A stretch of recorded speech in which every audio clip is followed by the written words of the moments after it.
The helicopter tracks much better through forward flight maneuvers, very fast forward flight maneuvers. But everything's a little bit more crisp as well. So anything from big tight hurricanes to even in that, that smackdown style with tic-tocs and everything just seems a little bit more locked in. You can feel the weight to power ratio is a lot better on these. Reactions to the helicopter during 3D flight, and it just becomes so much more realistic. It's definitely more real world feel. You feel like you're actually flying the model instead of just sitting here to simulate it.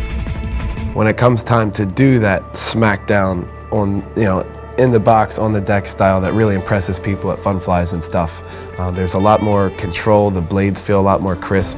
They bark a little bit better.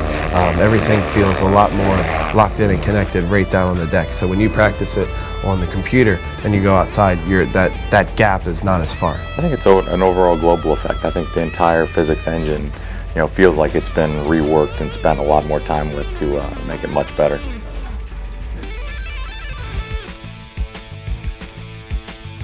I personally started off flying RealFlight myself, and I spent probably 3 months with RealFlight before I even touched a real helicopter. So using a transmitter that's dedicated to helicopters is important because you need to know where the switches are. I think the beginner will appreciate the smooth throttle and pitch stick the most, because it's a lot easier for pilots to learn to hover smooth or even fly precise with a smooth stick, as well as a throttle hold on the right side. I mean, this is a genuine Futaba controller. It's very similar to what we're flying. I feel most of the pilots are going to benefit from this just because it matches their normal radios that they use every day. The smooth throttle is much nicer in comparison to the ratchet that we had in the past. And also having the throttle hold in the correct position up here is much better. I really like the fact that you don't have to use your own transmitter. I know I put a lot of flights on my own transmitter, so using something that I don't have to abuse, it saves my real transmitter from that abuse. You don't want your nice, big, expensive controller that you use for outside. You don't want that to be sitting on your computer connected to it. It's going to get bumped and broken and whatnot. So just the fact that I can have a controller that feels very realistic, that I don't care too much about, it's not my main controller, that's just great.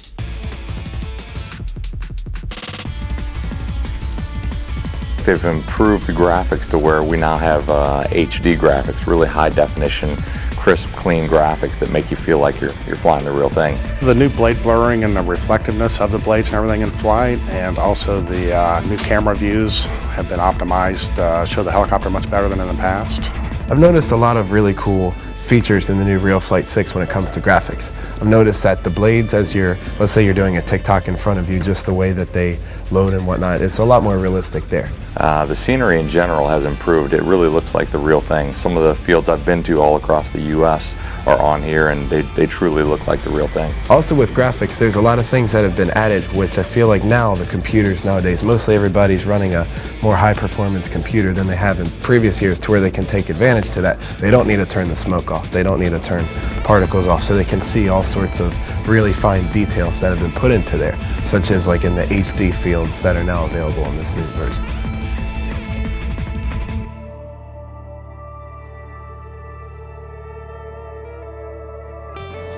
I think that the new rewind feature is just so cool. If we're practicing, let's just say if I'm practicing some show-stopping maneuvers on the simulator, maybe I want to practice something really low, screaming across the field, and then stop it right inches off the ground.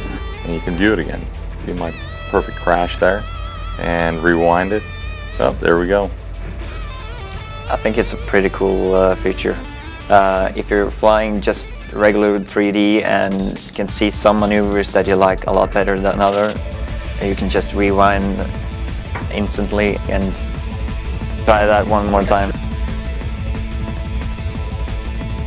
I think it's awesome. Very, very cool. There's only one way to describe it. True to life. True to life. True to life. True to life.